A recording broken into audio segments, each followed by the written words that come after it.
প্রশ্নপত্র ফাঁসের সাথে পিএসসির দেখা যাচ্ছে যে উপসহকারী সহ এবং পিএসসির চেয়ারম্যানের গাড়ির ড্রাইভার সৈয়দ আবেদ আলী তারা ধরা পড়েছেন। সৈয়দ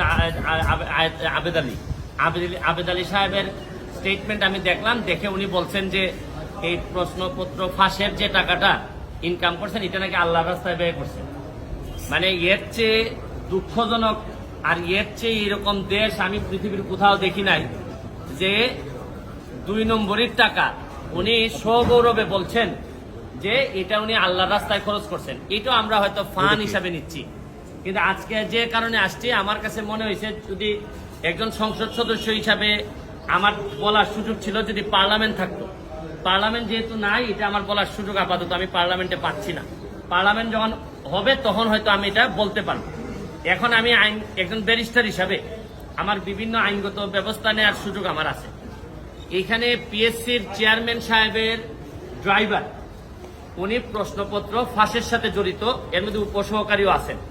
তো উনি ড্রাইভার থাকাকালীন সময়ে পিএসসির চেয়ারম্যান অনেকেই ছিলেন। এখন প্রশ্ন হচ্ছে গিয়ে যে পিএসসির চেয়ারম্যানরা যারা যারা ছিলেন তারা এই দায় এড়াইতে পারেন কিনা, তারা এটার সাথে যুক্ত ছিলেন কিনা।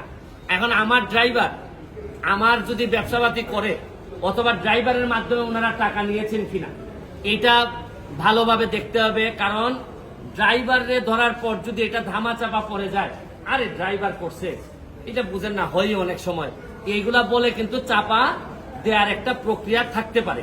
এইটা আমার মনে হয়েছে যে এটা সরকারের দেখতে হবে।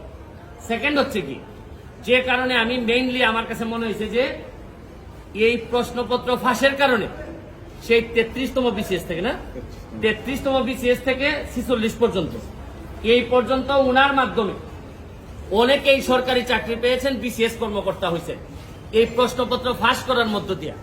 তাইলে উনি যেহেতু ধরা পড়েছেন, তাইলে এখন যারা তদন্ত করতেছেন তাদের মেইন কাজ হবে এই প্রশ্নপত্র ফাঁসের মধ্য দিয়া এই চোর যারা, এই চোরগুলা যারা প্রশাসনের বিভিন্ন জায়গায় বিসিএস কর্মকর্তা বা বিভিন্ন হিসাবে বসে আছে তাদেরকে তড়িৎ তাদের নাম সবার সামনে নিয়ে আসতে হবে এবং এদের বিরুদ্ধে ব্যবস্থা গ্রহণ করতে হবে। আমিও তো বলি মাঝে মধ্যে অনেক সরকারি কর্মকর্তা, ইভেন ডিসি ধরেন অনেক বড় বড় কর্মকর্তা, এদের কথাবার্তা আমার শুনলে মনে হয় যে আরে এত ইনকম্পিটেন্ট একটা লোক ডিসি হয় কিভাবে, একটা ইনকম্পিটেন্ট একটা লোক ইয়নো হয় কিভাবে। আমি যখন দেখি তখন আমার হিসাব মিলে না।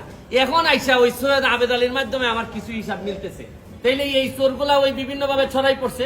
শুনেন, যুদ্ধাপরাধী মানবতা বিরোধী অপরাধীরা যে যে জায়গায় থাকে আমরা খুঁজে বের করি, এদেরকে দায়িত্ব দিই না। এদের সেই এই চোরগুলা কি কোনো অংশে কম? এরা সারা জীবন দেশটারে লুটতে খাবে। আরে এই আবেদ আলী তো চলে যাচ্ছে, আবেদ আলীর তো আর কোনো অসুবিধা নাই, যা বানানোর বানাই ফেলছে। আর এই যে আপনার ডাসার উপজেলা চেয়ারম্যান প্রার্থী হয়েছিল, আল্লাহ বাঁচাইছে ডাসার মানুষের,